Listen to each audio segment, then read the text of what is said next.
जीवन को सोच समझ करके जीना और दूसरा है बिना सोचे समझे जीना। दोनों के अंतर को समझो। एक जो बिना सोचे समझे जिए और दूसरा जीवन को सोच समझ करके जिए। मैं पूछूंगा कौन वाला अच्छा है तो सभी लोग कहेंगे सोच समझ के जीना अच्छा है ना। लेकिन आदमी यदि कोई सोच समझ कर जीवन जिए तो क्या जैसा दुखमय जीवन है वैसा दुखमय रह जाएगा? जीवन में जितनी अशांति और पीड़ा है उतनी पीड़ा रह जाएगी? कहीं तो है जहां हम गड़बड़ी कर रहे हैं। ये जीवन को यूं ही नहीं बिताना चाहिए। दूसरों को देख करके अमुक ऐसा कर रहा है, लोग ऐसा कर रहे हैं, वो ऐसा कर रहे हैं, इसलिए मैं भी करूं, नहीं, ये तरीका ठीक नहीं है। आखिर ये मत सोचो कि बहुत लोग वैसा कर रहे हैं। बहुत लोग से मतलब नहीं है, सच क्या है ये देखो, और यदि वह सही है तो करो। और जिसके बारे में जानते भी नहीं है कि सच क्या है झूठ क्या है और किए चले जा रहे हैं। मैं उदाहरण दूं, बहुत पहले की मैं ये उदाहरण दिया करता हूँ जो घटी मेरे साथ में। अयोध्या आश्रम में मैं रहा करता था। आज से वही 35 साल से ज़्यादा हो गए, समझो 30 साल, 30 के आसपास तो हो ही गए। अयोध्या आश्रम से मुझे इलाहाबाद प्रयागराज आश्रम आना था, इसी काम से आ रहा था। उस दिन 14 जनवरी मकर संक्रांति का दिन था। तो गंगा में उस दिन स्नान होता है, वहाँ पर वो मेला लगता है और वहाँ लोग गंगा स्नान के लिए आते हैं। तो ट्रेन में जब बैठा, अयोध्या से जब आगे बढ़ा तो कई स्टेशन मिलते हैं, तो वहाँ पर लोग चढ़ते थे यात्री और मुझे साधु का कपड़ा पहन करके पूछते थे। वहाँ उत्तर प्रदेश में हम साधुओं को बाबा जी कहते हैं। बाबा जी आप संक्रांति नहाने जा रहे हैं? नहीं, मैं आश्रम जा रहा हूँ। फिर कुछ बातें होती, वो आदमी उतर जाता, दूसरा बैठ जाता, वो पूछता बाबा जी संक्रांति नहाने जा रहे हैं? नहीं। ऐसा कई लोग पूछे, तब आगे बढ़ा, काफी दूर चला गया तो मैंने पूछा, कई लोग बैठे थे पूरे ट्रेन में, मैंने पूछा ही बताओ संक्रांति आप लोग नहाने जा रहे हैं तो संक्रांति नहाते क्यों? ये मुझे पता चल जाए, मैं भी नहा लूं। तो सब चुप। मैंने कहा कि आखिर क्या फायदा है नहाने से? पता नहीं महाराज, तो सब लोग नहाते हैं इसलिए हम भी नहाते हैं। सोचो जरा, सब लोग नहाते हैं तो हम भी नहा लेते हैं। बिना सोचे समझे क्यों कर रहे हो? मैं एक बात करूं, कोई अच्छा काम हो, अच्छी चीज हो तो करो, कोई गलत नहीं है। लेकिन कोई यूं ही चला जा रहा है बिना सोचे समझे और आप भी उसी के पीछे लग गए। जैसे कोई यहाँ पर टोपी लगाता है तो टोपी लगा लो, बढ़िया है। अच्छा कोई नाक कटा के आया तब अब कैसे करो? वो कहानी पुरानी है ना कि भाई नाक कटाओ तो भगवान के दर्शन होते हैं, नाक वो है वो आड़ कर रहा है, तो सब राजा भी नाक कटाया, उनको भी। तो वो नाक कटवाने वाले ने क्या कहा कि देखो अब तो कटी गई है, यदि तुमको, और क्या कहता था, जिनको जो अपने असली बाप का होगा ना उसको तो दिखाई देगा और नकली होगा उसको दिखाई नहीं देगा। ऐसी शर्त लगा दिए गए तो गड़बड़ हो जाएगा फिर तो बस यूं ही नाक कटाते चले गए लोग, नटकंटापन चल गया। ये कहानी है, बातें चाहे कितनी सच हो नहीं हो बात अलग है, मेरा मतलब ये है, कवि साहब जी ने एक बात कही है कि जो गाडर को ठाठ, ऐसी गति संसार की जो गाडर को ठाठ, एक पड़ा जो गाड़ में सबे गाड़ में जा। गाडर, गाड़ मतलब उसको कहते भेड़ को, गाडर गड़रिया, इसी से गड़रिया बना है, समझ रहे हैं, गड़रिया जो उसको चलाए, और इंग्लिश में तो उसको कहते हैं थीप, नहीं सीप, सीप क्षमा करें, शीप कहते हैं। तो वो एक भेड़ जिस रास्ते पर चला जाए उसी रास्ते पर सब चलते चले जाते हैं। एक स्कूल में एक शिक्षक पूछ रहा था, छोटे बच्चे थे तो गणित का शायद वो क्लास रहा होगा उस समय, अच्छा ये बताओ, मान लो किसी गणरिये के पास में 50 भेड़ हो, 50 भेड़, उसमें से दो भेड़ नदी में गिर जाए तो कितने भेड़ बचेंगे, कितने भेड़ बचेंगे? तो बच्चे क्या उत्तर दे रहे थे, 50 में से 2 माइनस कर दो, कितने बचे? 48। सब उत्तर दे रहे थे। तो एक लड़का खड़ा तो बैठा था, वो गड़रिया के घर से आया था। उसने कहा कि सर ये सारे लोग गलत उत्तर दे रहे हैं। अरे उत्तर से कौन सा सही है? ये लोग गणित को जानते हैं और मैं भेड़ के स्वभाव को जानता हूँ। एक भी भेड़ नहीं बचे, एक भी भेड़ नहीं बचे। क्या 2 भेड़ गिरे तो सब के सब उसी में गिर जाएंगे। ऐसे ही है ये दुनिया विचित्र है। इसलिए मैंने क्या कहा, सोच समझ करके किसी काम को करो, सोच समझ करके। कोई काम नहीं करना है, सोच समझ करके नहीं करना है। बिना सोचे समझे कोई काम करो तो क्या होता है, क्या होता है बताऊं? सब लोग जानते हैं, सब लोग जानते हैं जितने बैठे हैं। वो सबको पंक्ति याद है, बिना विचारे जो करे सबको याद है। आगे कहते जाओ, बिना विचारे सो पाछे, आगे बताओ। देखो कितनी बड़ी बात हो गई, काम बिगाड़े आपनो। कितने लोग हंसी कराना चाहते हैं? सोच समझ करके करो। अब विषय पर आते हैं। क्यों मैं ये बात शुरुआत मैंने की है कि हम में से सबको सुख चाहिए। यहाँ जितने लोग बैठे हैं, कितने लोग हैं जो दुखी रहना चाहते हैं, कितने लोग हैं जो सुखी रहना चाहते हैं? कितने लोग दुखी रहना चाहते हैं? सब सुखी रहना चाहते हैं। अच्छा, सुख सबको चाहिए। तो मेरा एक प्रश्न है, सुन लो। प्रश्न क्या है? सुख छोटा वाला चाहिए कि बड़ा वाला चाहिए? आप समझ लोगे। एक छोटा बच्चा बैठा था, इसी सभा में पूछ रहा था, बहुत साल पहले की बात है। तो उसने बहुत जल्दी उत्तर दिया, बड़ा वाला सुख चाहिए। अच्छा, छोटा भी जाना? तो मैंने कहा सुन लो, छोटा सुख और बड़ा सुख क्या होता है। छोटा सुख का मतलब है जो सुख आज मिले और कुछ दिन के बाद में खत्म हो जाए, और बड़ा सुख वह है जो एक बार मिले कभी खत्म ना हो। अब बताओ, छोटा सुख चाहिए बड़ा सुख? सबके भीतर से आवाज आ रही है, बड़ा सुख, बड़ा सुख, बड़ा सुख। सही है ना? तो क्या चाहिए हमको? सुख चाहिए, ठीक है, और वो भी बड़ा सुख चाहिए। अच्छा, तो किससे चाहिए? तो बताओ किससे चाहिए? कभी सोचे हैं? फिर से बता रहा हूं, बिना सोचे समझे, और एक है सोच समझ करके।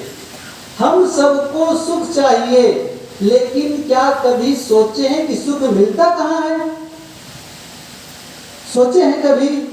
गुरुदेव जी दिल्ली के तरफ से, सच्ची घटना है। तो एक जगह कार्यक्रम था, अपने कक्ष में बैठे थे, उस समय सत्संग का समय नहीं था। एक बुजुर्ग दंपत्ति, पति पत्नी, जिनकी उम्र 65-70 की तो रही होगी, दोनों आए गुरुदेव जी से मिलने के लिए, और दोनों प्रणाम करके बैठ ही रहे थे, घुटना मोड़ करके बैठ ही रहे थे। और ऐसा संजोग, दोनों के मुंह से एक ही बात निकल गई, महाराज जी जीवन में सुख नहीं मिला। क्या कहते हैं? जीवन में सुख नहीं मिला। गुरुदेव जी जानते थे कि वो लखपति नहीं करोड़पति थे, बहुत संपत्ति उन दोनों उनके पास में। गुरुदेव जी ने कहा देखो दिल्ली के पास में बसे हो, एक काम करो 2-4-10 लाख रुपये ले लो और जा करके दुकानों में से 2-2 तोला सुख खरीद लाओ, 2-2 तोला सुख खरीद लाओ। अब वो चुप ये बताओ सुख जो है लंबा है कि चौड़ा है, चौकोन है कि गोल है, सफेद है कि काला है, हरा है कि पीला है, सब परेशान। सुख कहाँ है जिसको ढूंढ रहे हो? क्या कर रहे हैं? सुख चाहिए, सुख चाहिए, सुख चाहिए। कभी सोचे सुख कहाँ है, सुख कहाँ मिलेगा? सोचे कभी? यूं सोचे भागे चले जा रहे मुझे सुख चाहिए, मुझे सुख चाहिए कह करके। सुख दुकान में मिलता है, सुख को कोई वस्तु होती है, फिर आप चाहिए क्यों कहते हो उस चीज को? मुझे सुख चाहिए, मुझे सुख चाहिए। कबीर साहब जी ने कहा है कि सुख बाहर ढूंढ करके नहीं पाओगे, कि बाहर आप जा करके सुख खोज लाओ और ले आओ इतना सारा सुख, या फिर आपको कोई गिफ्ट के रूप में नहीं देगा। आज तो आपका बर्थडे है, कल्पना करो आपका जन्मदिन है और लोग गिफ्ट देने आ रहे हैं। एक आदमी आया कहते हैं कि मेरी ओर से मैं रुपये पैसे कपड़े लत्ते नहीं देने वाला हूँ, मैं आपको 2 किलो सुख दे रहा हूँ। ऐसा होता है कभी? सुख बाहर मिलता ही नहीं है। सदगुरु कबीर ने क्या कहा है? सदगुरु कबीर ने कहा है जो तू चाहे मुझको छाड़ सकल की आस, मुझी ऐसा होए रहो सब सुख तेरे पास। ये साहब की पंक्ति है। सुख बाहर नहीं है, सुख मंदिर में नहीं है। ध्यान दो, सुख मंदिर में नहीं है, सुख तीर्थों में नहीं है, सुख किसी नदी में नहीं है, सुख किसी संत के पास नहीं है। सबका अपना सुख अपने अपने पास है। सबका सुख बाहर नहीं है। गुरुदेव ने ये पंक्ति लिखी है, सुख ढूंढ रहे तू वन में, गिर गह्वर के कंदर में, पर पता नहीं तू पाया वह है तेरे अंदर में। तेरे ही अंतस्थल में सुख सागर लहराता है, पर तू विपन्न होकर दरगत होकर खाता है। सुख के लिए भटक रहे हैं। कैसा सुख, कैसे किस रूप में सुख लेना चाहते हैं? ये गोस्वामी तुलसीदास जी की पंक्ति को गुरुदेव जी याद किया करते थे, कहा करते थे, कोई कछु दे भलो करी माने। बस इसके लिए हम अपने आप को बेचते रहते हैं। क्या कहते हैं? कोई हमें कोई चीज दे दे, कोई हमको कोई चीज दे दे और कोई ये कह दे कि आप बहुत अच्छे हैं।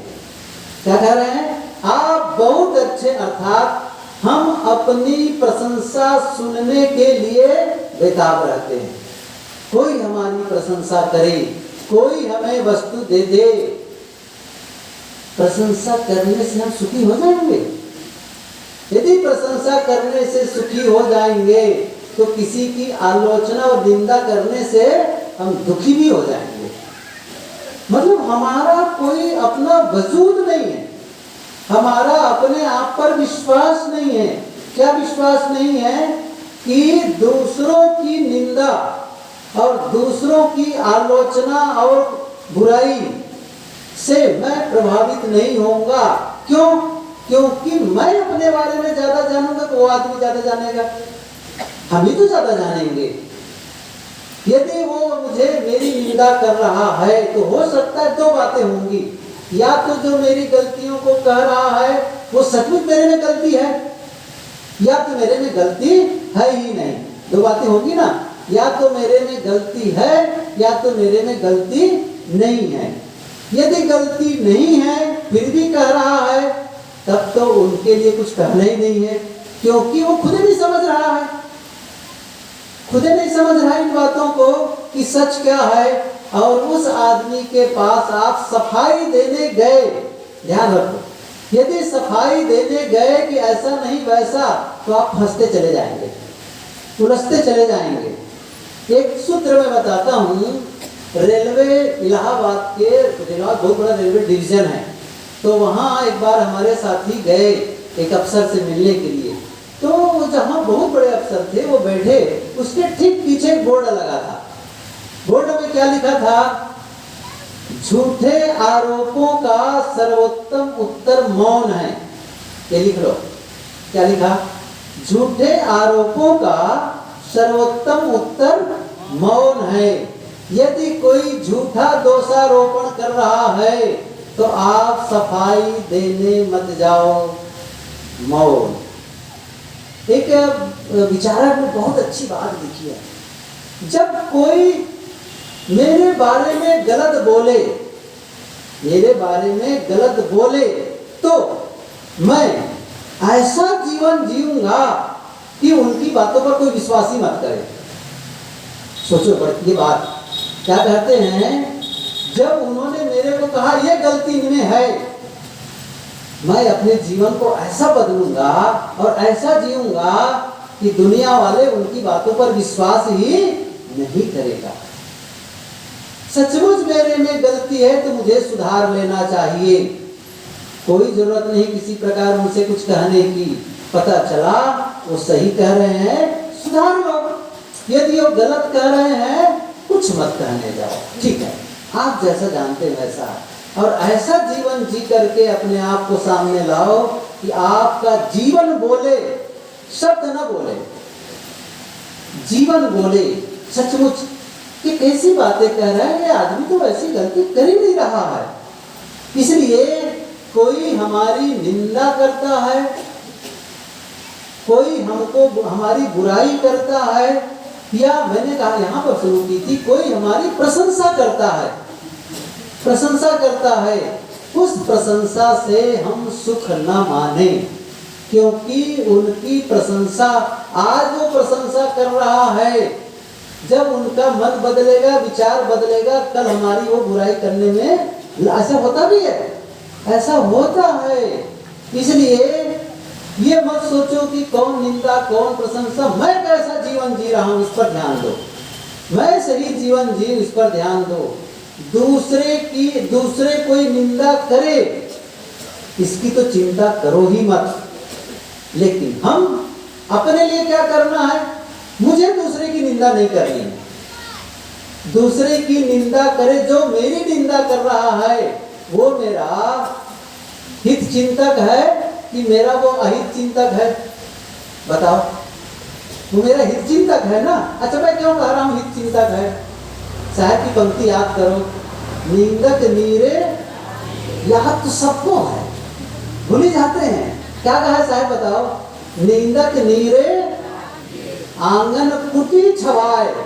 मैं तो कहता हूँ आंगन में कम से कम मत छवाना आप लोग, क्योंकि तो हैरान हो जाओगे। लेकिन यदि कोई अपने आंगन से निंदा करे तो भी ठीक है भाई, आप अपने आंगन में करते रहो, कोई बात नहीं है। साहब ने क्या कहा? निंदक नीरे राखिए आंगन कुटी छवाए, बिन पानी बिन साबुन निर्मल करे। गुरुदेव जी कहा करते थे कि माँ हमारे मैल को, हमारे मैला को अपने हाथों से धोती थी, लेकिन वो बेचारा निंदक तो हमारे मैले को अपने मुंह से धो रहा है। सोचो जरा से। कहने का मतलब ये है कि मुझे दूसरे की निंदा की चिंता नहीं, लेकिन मैं किसी की निंदा न करूं, ये भी ध्यान रखो। ऐसा ना हो कि मैं दूसरे की निंदा से पिछले और दूसरे की निंदा मैं लग गया हूं। ये ध्यान रखो, हमेशा ध्यान रखो। जहां भी निंदा चुगली की बात आई, या तो चुप करा दो, या तो चुपके से अपने आप को अलग कर लो। या आपको लगता है कुछ नहीं बोल रहे हैं, नहीं हो रहा है, जाने की समस्या नहीं बन पा रहा है, चुप रहो, शांत रहो, उस पर मिलाओ मत, उस पर आप पार्टिसिपेट मत करो, उस पर सहयोग मत करो, शांत, ठीक है, क्योंकि इससे आपका मन खराब होगा। कोई यदि आपके घर में आकर के बोले तो भी कहो इस विषय को छोड़ दो, देखेंगे, ये अभी इसका कोई काम नहीं है, इस विषय को यहीं पर रहने दो। मैं एक सच्ची बात बताऊं आपको, एक नाम सुने होंगे कथावाचक में, बहुत प्रसिद्ध है, मोरारी बापू, राम कथा के कहने वाले, गुजरात के हैं। मैंने एक बार उनकी कथा सुनी अयोध्या में पूरे दिन। तो एक बार बता रहे थे कि वो ऋषिकेश मुनि की रेती पर कथा बांच रहे थे, राम कथा बांच रहे थे। तो विदेश से, इंग्लैंड से कोई परिवार आया, तो भारत में ही रहे होंगे, वहां जाके बस गए हैं। तो वो उनके प्रेमी थे, भक्त थे, आए, उनको वापस जाना था इंग्लैंड। तो बापूजी के पास आए, मंच पर ही आए, इतना बड़ा एक बोर्ड रखे थे, बोर्ड क्या कह सकते, पैकिंग था पूरी तरह से, वो जिसे गिफ्ट पैक बनाते ना, बिल्कुल रेपर लगा करके। तो उनके पास आकर के क्या बोले, मैंने पुस्तक पढ़ी है, वो पुस्तक मेरे पास है अभी भी, पुस्तक उन्होंने लिखी है अपनी बातें, ये उनकी मेरे पास में 5 पुस्तकें हैं, रामायण राह दिखाती, नहीं, शिक्षा राह दिखाती रामायण, और धर्म राह दिखाती रामायण, ये ऐसी बहुत सारी बातें, 5 पुस्तकें हैं इसी प्रकार से। तो उसमें ये बात आई है, उन्होंने क्या कहा, जब वो आए उन्होंने कहा कि बापूजी आप इसको अनावरण कर दीजिए, हम इसको वहाँ जाएंगे इंग्लैंड में और इसको अपने घर के सामने लगाएंगे। तो सोचे भाई, वो बापूजी ने लिखा कि मैंने सोचा किसी महापुरुष का चित्र होगा, इसको अनावरण के लिए कर रहे हैं। जब मैंने उसको खोला रेपर को, तो उसमें एक वाक्य लिखा था। क्या वाक्य लिखा था? उसमें लिखा था, जिसको घर के ऊपर लगाने वाले थे, बिल्कुल दरवाजे पर, क्या लिखा था, इस घर में निंदा करने की सख्त मनाही है। क्या लिखा था? इस घर में निंदा करने की सख्त मनाही है। वो बोर्ड को ले जाके लगा देंगे। अच्छा, कोई आएगा बाहर से, निंदा करने की सख्त मनाही है, मुंह सील के रखो भाई, तरह लगा के रखो, समझ रहे ना?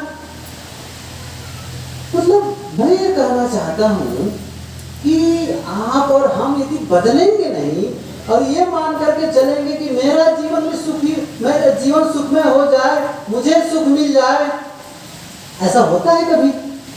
नहीं होता है।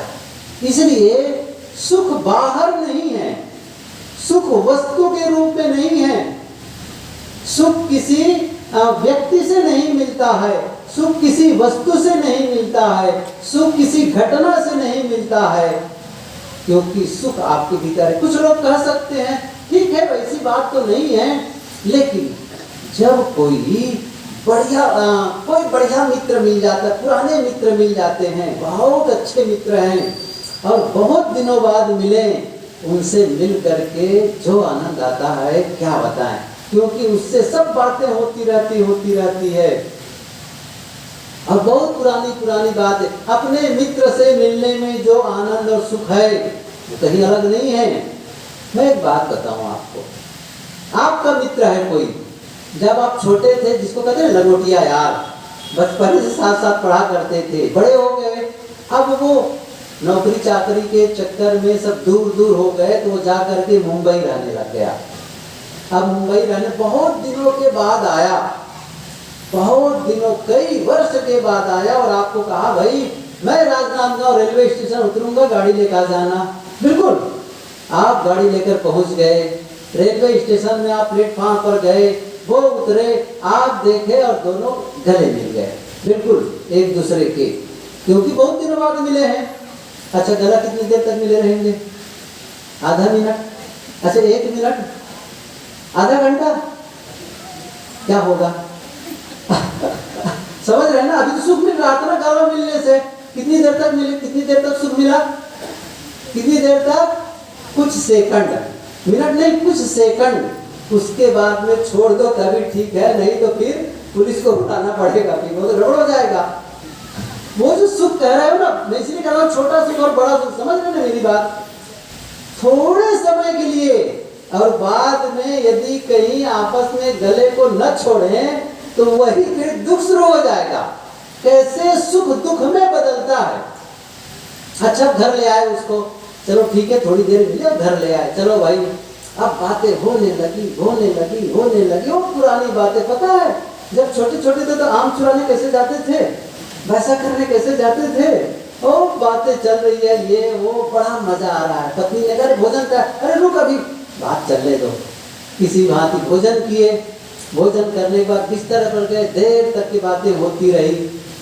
अब ठीक है, अब स्वागत, भाई मेहमान आए हैं, मित्र आए हैं, तो उनके लिए बढ़िया भोजन की व्यवस्था, 1 दिन 2 दिन बढ़िया से बढ़िया भोजन तैयारी कर रहे हैं।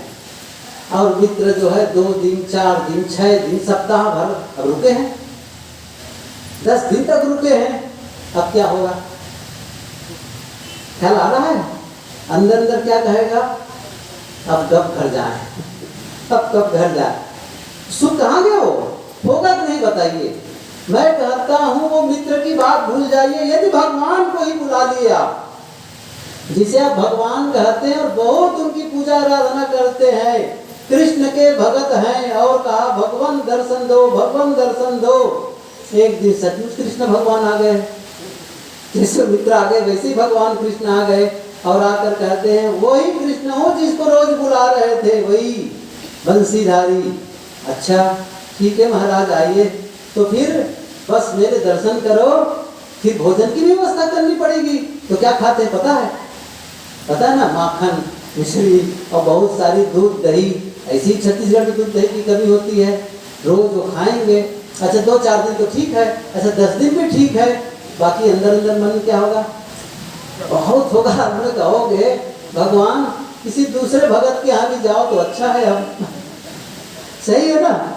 ऐसे ही उस मित्र से अंत में कहा, उसने क्या कहा कि भैया बहुत दिन हो गए यहाँ रहते रहते, घर वाले भी आपकी याद करते होंगे, भैया अभी भी बच्चे भी याद करते होंगे।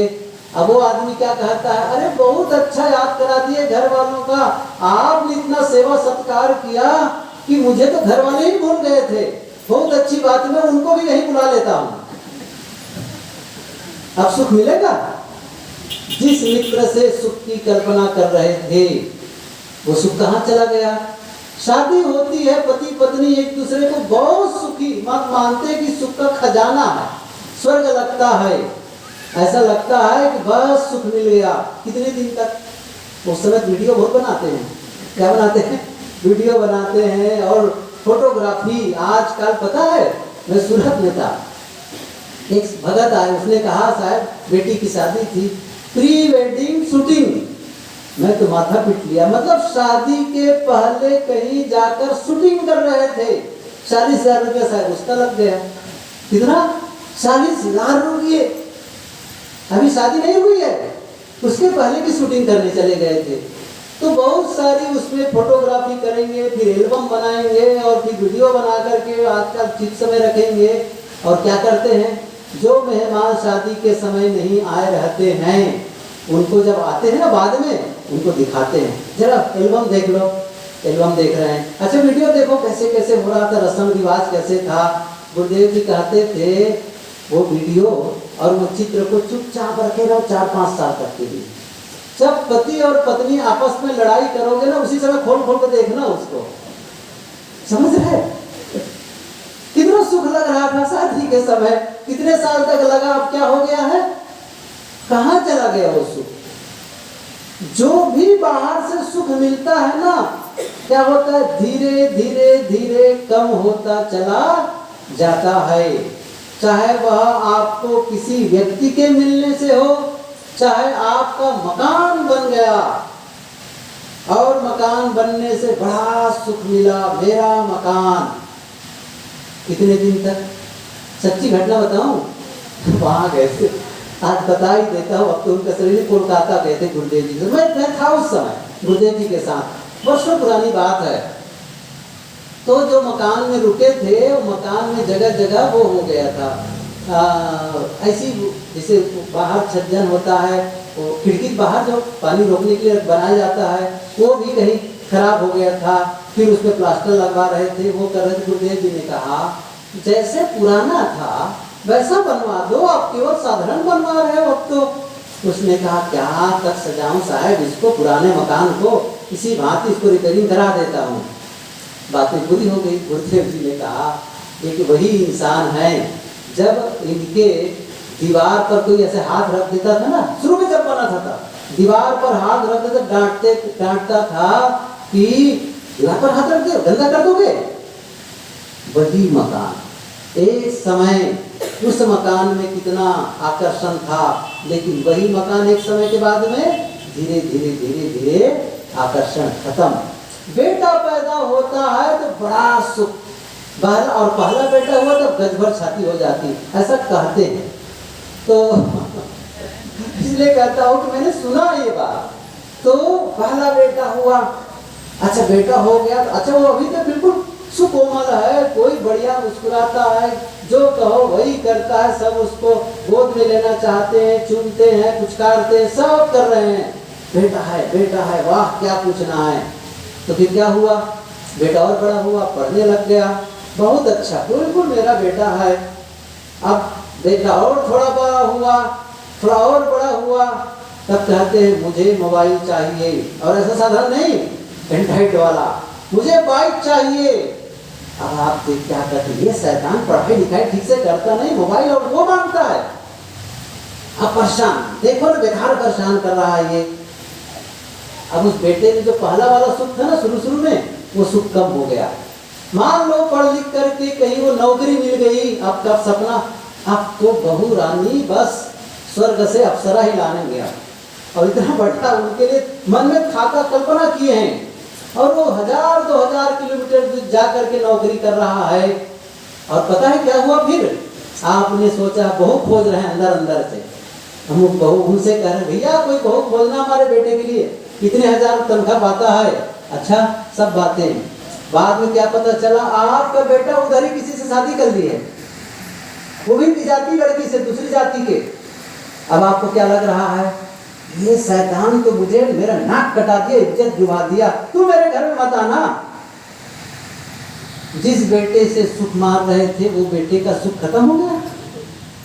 मैं क्यों ये सारे उदाहरण दे रहा हूं कि जहां जहां आप सुख माने वहीं से दुख आना शुरू हो जाता है, क्योंकि आपने व्यक्ति के मिलने से सुख माना, वस्तु के मिलने से सुख माना। नई गाड़ी आई, मोटरसाइकिल कई लोग खरीद लेते हैं, कार खरीदे, तो नई गाड़ी आती है ना, तो गाड़ी से कहीं घूम करके आते हैं, पहले गाड़ी की सफाई करते हैं, बाद में कपड़ा की सफाई करते हैं।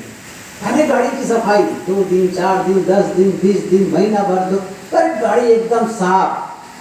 4 साल के बाद में मिट्टी लगी तो लगी ही है ना, साफे नहीं करना है। क्या हो गया भाई, रोज साफ करते थे, पहले वाला आकर्षण खत्म हो गया।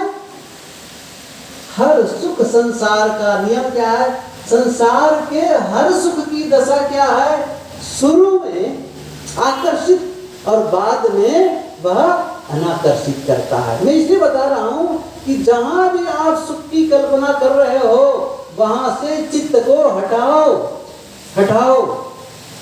असली चीज वहां नहीं है जिसको आप ढूंढ रहे हो, व्यवहार है। इसका मतलब नहीं है कि आपको अपनी पत्नी का, बच्चों का ध्यान नहीं रखना है, गाड़ी का नहीं ध्यान रखना है, न के घर मकान का ठीक ठाक नहीं, वो सब ठीक है, लेकिन ये मानो कि यह मिलने से मैं सुखी हो जाऊंगा, उसके मिलने से, उसके आने से सुखी हो जाऊंगा, ये भ्रम में न रहो। बस काम करो, व्यवहार करो, लेकिन सुख की आशा मत करो कि बच्चे हो जाएंगे, नाती पोता हो जाएंगे तो मैं सुखी हो जाऊं, ऐसा कुछ नहीं है।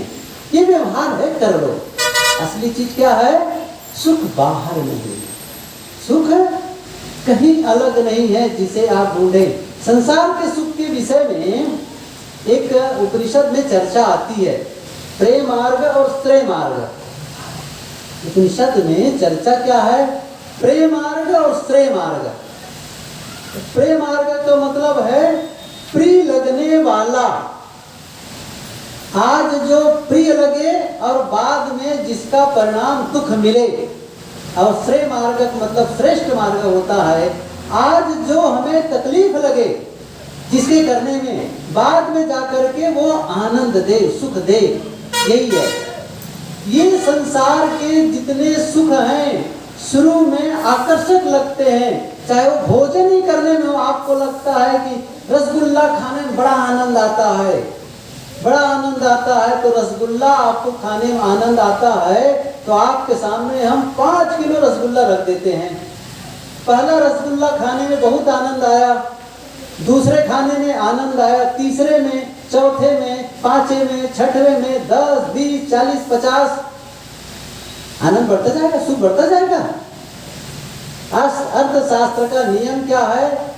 पहली ग्रास में जो सुख मिला आगे में कम, आगे में और कम। जैसे कहीं आप गर्मी से आए और बहुत प्यास लगी हो, बहुत प्यास, एक गिलास पानी कितना आनंद है, सही है ना? और कहीं उसमें नींबू और चीनी पड़ गए हो तो बहुत आनंद। अच्छा ठीक है, फिर पीते जाओ, 1 गिलास, 2 गिलास, 3 गिलास, कम हो रहा है? जो सुख था वो कम हो रहा है कि नहीं हो रहा है? पहले का सुख धीरे धीरे धीरे कम होता है, और कम ही नहीं होगा, कहीं जबरदस्ती देना चाहेगा तो दुख शुरू हो जाएगा, वहीं से दुख शुरू हो जाएगा। इसलिए जो पदार्थों से मिलने वाला सुख, सांसारिक सुख धीरे धीरे घटता चला जाता है, इसको कहते हैं प्रेम मार्ग। अभी अच्छा लग रहा है, अभी खाने में अच्छा लगता है, जैसे चाहे वो शराब पीने वाले हों, सिगरेट पीने वाले हों, चाहे वो गुटखा खाने वाले हों, मजा आता है ना उनको मित्रों के साथ में। कोई धुआं छोड़ रहा है, सिगरेट पिया और फुर धुआं उड़ा रहा है, मजा आ रहा है। कब तक मजा आएगा? एक समय आएगा जब वो सजा देगी, वही सजा देगी, वही गुटखा सजा देने वाली है, वही शराब सजा देने वाली है, वही सिगरेट सजा देने वाला, सब सजा मिलने वाली है। इसलिए जो आज आपको अच्छा लग रहा है, परिणाम देखो क्या आएगा? तकलीफ दे। लेकिन एक ऐसा रास्ता है जो आज तकलीफ लग रहा है, आज करने में हमको अच्छा नहीं लगता, आगे चलकर उसका आनंद आता है।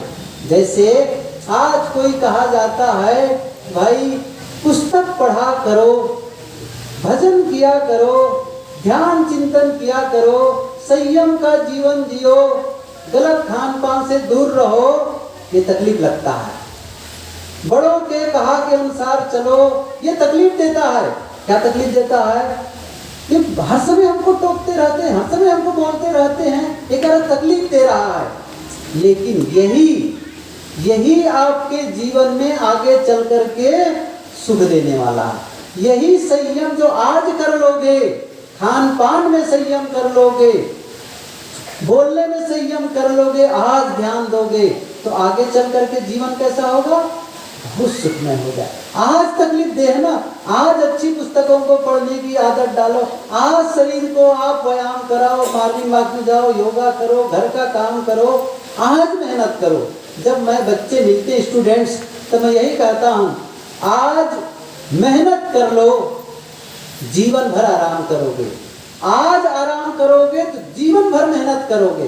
कौन वाला चाहिए? आज आराम करोगे तो जीवन भर मेहनत, और आज यदि आप क्या कहा, उल्टा कहा क्या? आज यदि मेहनत करोगे तो जीवन भर आराम, और आज आराम करोगे तब जीवन भर मेहनत। समझ रहे हैं ना?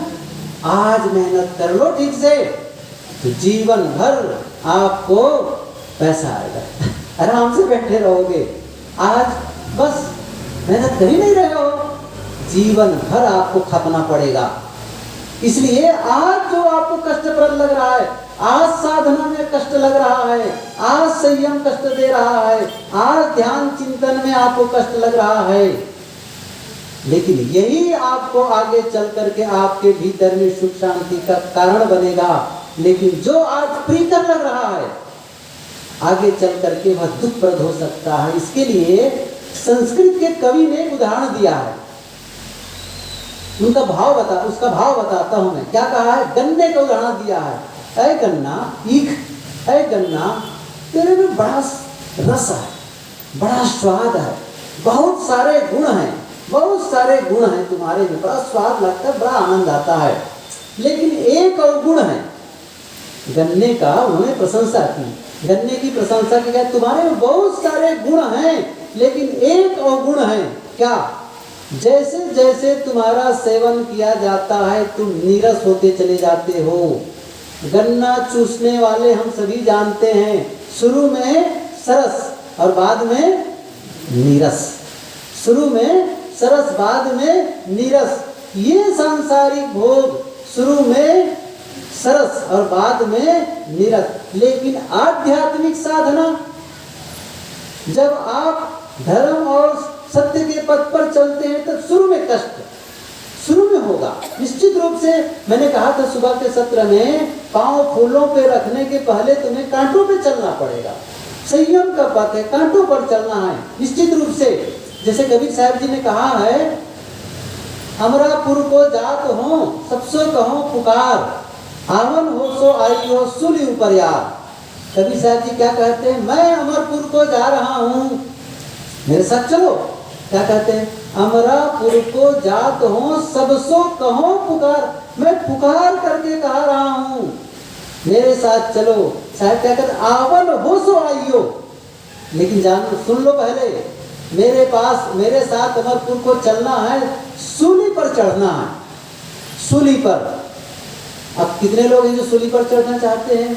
अमरापुर को जाते समय सूली पर चढ़ना नहीं है। लेकिन कबीर साहब जी ने हम लोगों की जो मूढ़ता और विषयों के प्रति जो आसक्ति है, इसको देख करके ऐसे उदाहरण को देखते हैं। जैसे आज जो लोग गुटखा खाते हैं उनसे कहा जाए गुटखा छोड़ दो, उनको सूली पर चढ़ाना है, सही है ना, सूली पर चढ़ाना है। और जो रात दिन मोबाइल देखते हैं उनको कहा दो मोबाइल बंद कर दो, सूली पर चढ़ाना है ना। मैं उदाहरण दिया करता हूँ, इसको पिछले साल भी दिया था उस समय। अभी ये राम जन्मभूमि पर वो मूर्ति की स्थापना होगी ना भगवान राम की, उसी के पहले सूरत के आश्रम में कार्यक्रम था। तो मेरे साथी एक बोल रहे थे प्रवचन में कि भाई अब बस 22 जनवरी को वो कार्यक्रम में वो मोदी जी जाएंगे, प्राण प्रतिष्ठा होगी, ये होगा। तो असली चीज क्या है कि उनके आदर्श बोलो, राम लक्ष्मण भरत शत्रुघ्न के आदर्श बोलो। उदाहरण क्या दे रहे थे वो? उदाहरण दे रहे थे कि राम लक्ष्मण भरत शत्रुघ्न कैसे थे, आपस में प्रेम से रहते थे। राज गद्दी किसको मिलनी थी? भगवान राम को। कहा था ना दशरथ ने, कल सुबह गद्दी हो जाए। और सुबह हुई तब क्या हुआ? सुबह हुई तब कहते हैं गद्दी नहीं वनवास। गद्दी किसको? भरत को, भरत को। तो क्या हो गया? वो वनवास चले गए। और भरत जब आया तो भरत ने कहा नहीं मेरी नहीं है, ये भैया की है। और वो चले गए मनाने के लिए। और फिर वहां से लौटे तब भी वो गद्दी पर नहीं बैठे, त्याग किए, है ना। ऐसे ही भाई भाई में प्रेम के लिए, परिवार में प्रेम के लिए धन की संपत्ति का त्याग करना शुरू कर सीखो, तभी राम राज्य तब राम मंदिर में मूर्ति स्थापना सार्थक होगा। ये वो बोल रहे थे। उनके बोलने के पश्चात मेरा नंबर लगा। मैंने कहा भैया ये बहुत बड़ी बात कह दी। ये धन संपत्ति का त्याग तो बहुत बड़ी बात है कि उसे छोड़ सके। मैं एक चीज बताऊं, आपके घर में जवान जवान कोई बेटे बेटियां हैं घर में और वो मोबाइल चलाते ही हैं, उनसे एक दिन कहना कि ये मोबाइल देखते देखते तुम पढ़ाई लिखाई में ध्यान नहीं दे रहे हो, काम धाम में, इस मोबाइल को मेरे पास जमा कर दो, 6 महीने के लिए मोबाइल छोड़ दो। आपके बच्चे क्या कहेंगे बता दूं? आपको छोड़ सकता हूं और मोबाइल को नहीं छोड़ सकता। सही कह रहा हूं ना? ये दशा है। तो ऐसे लोगों को ये बात कहना, साहब ने कहा सूली ऊपर यार, सूली पर चढ़ना है उनको। त्याग आज कष्टप्रद लग रहा है, जबकि यही त्याग का परिणाम हमारे जीवन में महासुख आने वाला है। गलत का त्याग कर दो, तब जाकर के जीवन सुखी होता है। केवल वस्तुओं को पाकर सुखी नहीं होता है। यदि आपका जीवन असंयम पूर्ण है, आपका जीवन आचरण गलत है, आप सोचे होंगे अपने बच्चों के लिए बहुत सारा धन छोड़ करके जाओ, बहुत सारा धन छोड़ करके, और आपके बच्चे का जीवन संयम में नहीं है, वो बहुत सारा धन कितने दिन के लिए जाएगा रहेगा? ये पंक्ति सुने ना, पूत कपूत तो का धन संचय और पूत सपूत तो का धन संचय। जिस धन को 7 पीढ़ी के लिए जोड़े थे, 7 साल में वो धन खत्म हो जाएगा। आज संयम। एक शराबी था, उसने क्या किया, इतना बड़ा बोतल था शराब, एक बोतल, तो बोतल को क्या कर रहा था, नाप रहा था। एक इतनी बड़ी सीख लेकर के, वो लकड़ी होती ना पतली सी लकड़ी के अंदर में, बोतल के अंदर वो सीख को डालता था और बाहर से फिर बोतल को नापता था, फिर अंदर डालता, फिर बाहर डालता। एक आदमी ने कहा, क्या कर रहे हो, कब से बोतल को देख रहे हो तुम और बार बार सीख को अंदर डालते हो, बाहर डालते हो। उसने कहा, मैं बोतल की गहराई नाप रहा हूँ। बोतल की गहराई नाप रहे हो? अरे गहराई तो पता चल गया ना कितना गहरा है। नहीं, आज तक मैं जान नहीं पाया बोतल की गहराई। इसी बोतल में मेरे 40 एकड़ जमीन समा गए, मेरा मकान समा गया। इसी बोतल में मेरी पत्नी की सारे गहने समा गए। डॉक्टर ने कहा, यदि शराब नहीं छोड़ोगे तो तुम्हारा शरीर भी सिम समा जाएगा। कितना गहरा है सोचो। आज संयम कर लो, आज संयम कर लेते हो तो जीवन कैसा हो जाएगा, सुखमय। असली सुख संयम में है।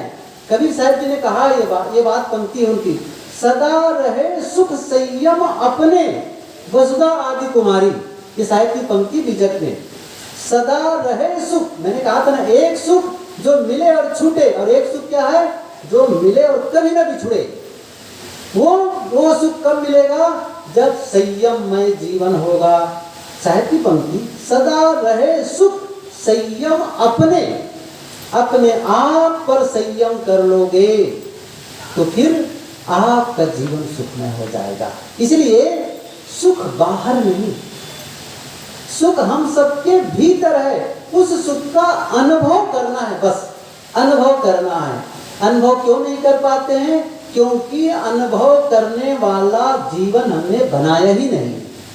हमने ऐसे जीवन का निर्माण कर लिया है जिसमें दुख का अनुभव हो, ऐसे जीवन का निर्माण कर लिया है जिससे अशांति का अनुभव हो, ऐसे जीवन का निर्माण कर लिया है जिसमें बीमारी का अनुभव हो। तो फिर जीवन को हम बदल करके ऐसे जीवन को बनाना शुरू कर दें जिसमें धीरे धीरे, अच्छा सुख ऐसा नहीं कि बाद में मिलेगा, फिर से बता दूं, वो सुख जिस दिन से आप शुरू करोगे ना संयम, उस दिन से शुरू हो जाएगा मिलना, उस दिन से पता चलने लग जाएगा। सबसे पहला काम क्या होगा, जिस दिन से गलत पथ को छोड़ेंगे आप, जीवन के कोई भी गलत आचरण को छोड़ेंगे, कोई भी एक दिन के लिए संकल्प लिया और आपने उसका त्याग कर दिया, तो ही आपको रात के समय बिस्तर पर जाओगे ऐसा आत्मविश्वास, आज मैं ये गलती नहीं की। देखो जरा से, आज मैंने निर्णय लिया था ऐसी गलती नहीं करूंगा। जैसे सुबह उठ करके निर्णय ले लो, क्या निर्णय ले लो, आज पूरा दिन मेरे मुंह से कटु शब्द नहीं निकलेगा। कोई बड़ा संकल्प है क्या, यह संभव है क्या, इसको किया नहीं जा सकता है, किया जा सकता है। क्या संकल्प लिए, आज पूरा दिन, एक दिन के लिए लो बस, आज पूरा दिन मेरे मुंह से कटु नहीं निकलेगा, जब भी बोलूंगा मीठे शब्दों का प्रयोग करूंगा। भले ही लोगों की गलती हो गई हो सकता है लोगों से बहुत बड़ी गलती हो, उसके बावजूद मुझे कटु नहीं बोलना है, ये मैंने तय कर लिया, ये आपने तय कर लिया।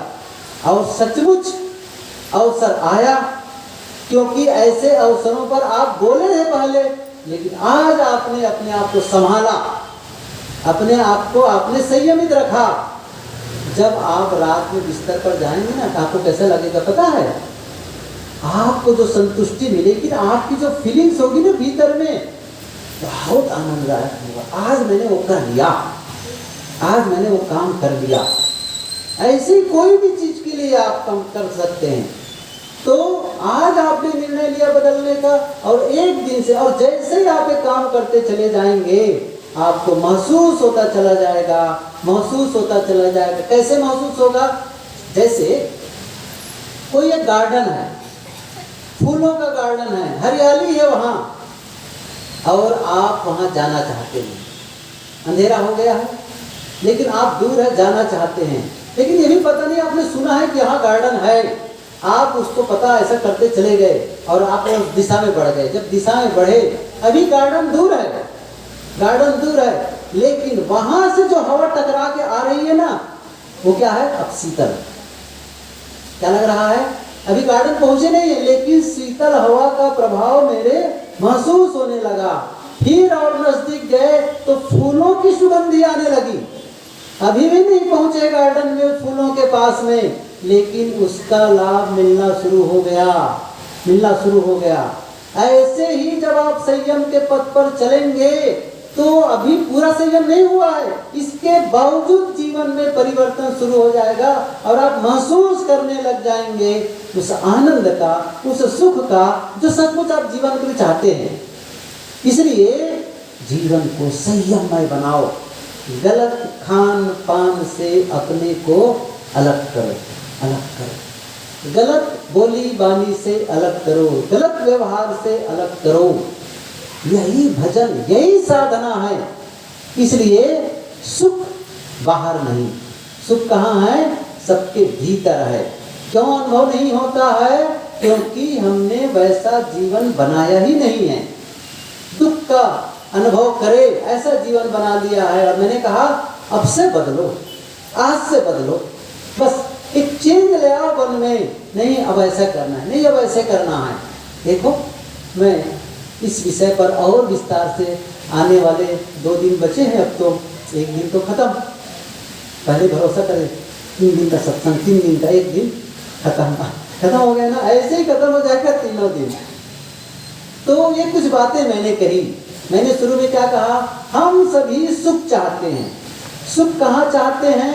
या तो किसी व्यक्ति से वो मुझे सुख दे दे, वो वस्तु के मिलने से सुख मिल जाएगा, उस घटने से सुख मिल जाएगी, वहां जाऊंगा सुखी हो जाऊंगा, उसको देखूंगा सुखी हो जाऊंगा। नहीं, अब उस चीज को खाऊंगा सुखी हो जाऊंगा। नहीं, वो नहीं होता है। वो सुख मिलेगा भी थोड़ी देर के लिए, थोड़ी देर के लिए मिलेगा। नया कपड़ा पहने, मजा आ गया, तब तक की मजा आएगा, खत्म, थोड़ी देर में खत्म, वो छिन जाएगा। हमें कैसा चाहिए? जो मिले, लेकिन संयम का सुख कल्पना करो। यदि कोई गुटखा खाता हो आज, यदि छोड़ दे, गुटखा खाना छोड़ दे सदा के लिए, तो क्या होगा फिर? गुटखा को छोड़ने से जो सुख मिलेगा ना, थोड़ा सा निवेदन सुन लीजिए इस बात को। गुटखा खाने में, सिगरेट पीने में, शराब पीने में जितना वह सुखी हो रहा है, अभी गुटखा छोड़ देने पर उससे ज्यादा सुखी हो जाएगा, ज्यादा हो जाएगा। क्यों? अब वो त्याग का सुख मिलेगा उसको, क्योंकि उसी गुटखा को लेकर बेताबी होती थी, कब मिले कब मिले, लेकिन अब बेताबी है ही नहीं। जो त्याग जनित सुख है ना, वो असली है।